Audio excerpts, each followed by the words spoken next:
Hello दोस्तों, welcome back to another video. आज हम डिस्कस करने वाले हैं इलाहाबाद हाई कोर्ट की जो कल मीटिंग हुई थी उसके बारे में थोड़ा डिटेल से, क्योंकि बहुत सारे लोगों के कमेंट्स आ रहे थे। और पीएस का एग्ज़ाम कब होगा उसके बारे में। तो थोड़ा इस वीडियो का पूरा देखिएगा तो आपको चीज़ें डिटेल में थोड़ा अच्छे से समझ में आ जाएंगी। इसलिए बस इसी पर्पज़ से वीडियो बना रहा हूँ। देखिए, सबसे पहले पीएस का एग्ज़ाम बता दूँ आपको। कुछ लोग बता रहे हैं आपको कि पीएस का एग्ज़ाम आपको लास्ट अप्रैल में हो सकता है। ये बिल्कुल ऐसा कोई पॉसिबिलिटी नहीं है, बिल्कुल भी ऐसा होने वाला नहीं है। आपको मैंने पहले भी वीडियो में बताया है कि पीएस का एग्ज़ाम आपका लास्ट मई में होगा। ये मैंने पहले ही बताया था और वही होने वाला है अब भी। वही सब कुछ वैसा ही है, कोई इसमें चेंजेस नहीं है। पीएस का एग्ज़ाम लास्ट में होगा, कोई कुछ भी कहे, आपको ज़्यादा परेशान नहीं होना है पीएस वाले। और रही बात आरओ वैकेंसी की जो सिचुएशन है उसको लेकर, तो बहुत लोगों का कमेंट आ रहा था भैया कि बहुत लोग बोल रहे थे उस पर सिर्फ 70-30 का जो मैटर है उस पर डिस्कस हुआ, या फिर ये बात लीक किसने कर दी उस पर डिस्कस हुआ। ये कहाँ से बता रहे हैं? तो ये सब देखो, मीटिंग 10 मिनट आधे घंटे की मीटिंग नहीं होती है। मीटिंग होती है तो थोड़ा टाइम तक होता है, तो बहुत सारी चीज़ें डिस्कस होती हैं वहाँ पर। चीज़ें फाइनल हो या ना हो अलग बात है, बट डिस्कशन जो होता है वो तो होता ही है। वो चीज़ें बताई जाती हैं आपको क्या हुआ है आज। तो सबसे देखिए, वहाँ पर कई मुद्दे थे। एक तो 70-30% वाला लेके मैटर था, इस पर डिस्कस हुआ। उसके बाद इस बात को लीक किसने किया, मतलब ये लोग परसेंटेज थोड़ा ऊपर नीचे करने की सोच रहे हैं। ज़्यादा परसेंटेज, जितनी सीटें हैं पहले जो कम परसेंट पे निकलती थी, अब से 70-80% सीट वैकेंसी निकालने की प्लान की बातें कर रहे हैं कि इतनी सीट पे वैकेंसी निकाली जाए, पहली चीज़। और दूसरी ये जो बात थी, इसको लीक किसने की, इस पर भी डिस्कस हुआ था। तो ये सब चीज़ें, इन सब चीज़ों में मैं अपना टाइम वेस्ट नहीं करते हुए मैंने सिर्फ आपको जो चीज़ें थी वो बता दी जो आपके काम की थी।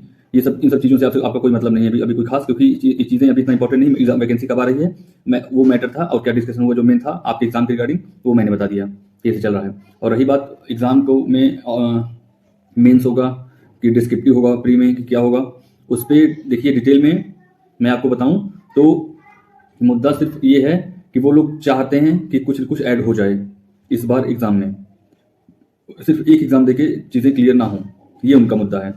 और बस, बट उनके पास कोई कंक्लूजन नहीं है कि वो लोग करना क्या चाहते हैं, क्योंकि जो डिस्क्रिप्टिव है उस पर डिस्कस करते हैं, डिस्कशन हो रहा है, फिर चीज़ें, क्योंकि कमेटी जो है वो आपस में ही चीज़ों को डिसाइड नहीं कर पा रही है, क्योंकि डिस्क्रिप्टिव कराना बहुत मुश्किल काम है, क्योंकि इतने ज़्यादा फॉर्म पड़ेंगे, डिस्क्रिप्टिव की कॉपी चेक करना बहुत मुश्किल हो जाएगा। इसलिए फिर इस पर डिस्कशन होता है, फिर चीज़ें कोई मतलब नहीं निकलता, सब कुछ ऐसे चला जाता है। उसके बाद फिर डिस्कस ये हो रहा है कि मेंस करा लिया जाए। तो मेंस के लिए मैंने आपको बताया था कि फिर एनटीए से भी प्रॉब्लम आएगी। एनटीए इस चीज़ के लिए राजी होगा या नहीं होगा, जो पहले डिसाइड हो चुका है उससे चेंज करना, तो फिर प्रॉब्लम हो जाएगी। हो सकता है कि अगर एनटीए ने मना कर दिया तो दोबारा टेंडर निकालने की नौबत आ जाए। तो ये सब चीज़ें हैं। और समस्या क्या है ना, अब की बार ये बिल्कुल ये समझ के चलिए कि वैकेंसी थोड़ा सा आपकी डिले है। अभी जो अप्रैल में वैकेंसी नोटिफिकेशन आने का चांसेस था वो बहुत कम हो गया है, बहुत कम। मई में शायद, देखिए अप्रैल में जो मीटिंग्स होंगी, मई में कुछ मीटिंग्स हैं, उसमें डिसाइड हो जाएगा कि क्या चीज़ें हैं, क्या सिचुएशन है, वैकेंसी कहाँ जा रही है।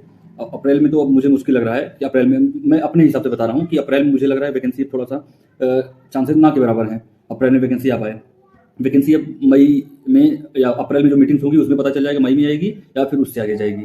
बट ऐसा भी नहीं कि बहुत ज़्यादा डिले हो जाएगी कि अगस्त सितंबर तक चली जाए, ऐसा भी नहीं होने वाला है। बट वैकेंसी हाँ डिले है, ये मान के चलिए, ये मेरा ओपिनियन है जिस हिसाब से चीज़ें चल रही हैं। और आप लोगों से रिक्वेस्ट है कि आप लोग प्लीज़ टेलीग्राम ग्रुप को ज्वाइन कर लीजिए। टेलीग्राम पे कोई भी इन्फॉर्मेशन होती है आपको बहुत जल्द प्रोवाइड कर दी जाती है, इसलिए प्लीज़ आप लोग टेलीग्राम ग्रुप को ज्वाइन कर लीजिए। कुछ लोग बोलते हैं भैया वीडियो आपके लेट आती है।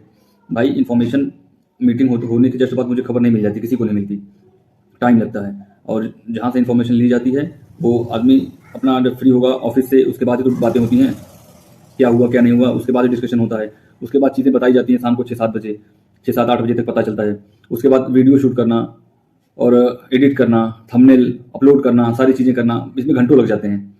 तो इसलिए टाइम काफ़ी लग जाता है। और कल की तो प्रॉब्लम कुछ अलग ही हो गई थी।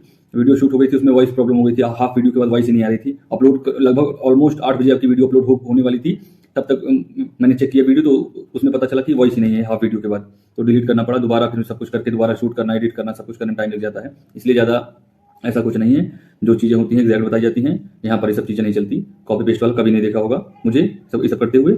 चलिए फिर मिलते हैं नेक्स्ट वीडियो में। धन्यवाद, नमस्कार।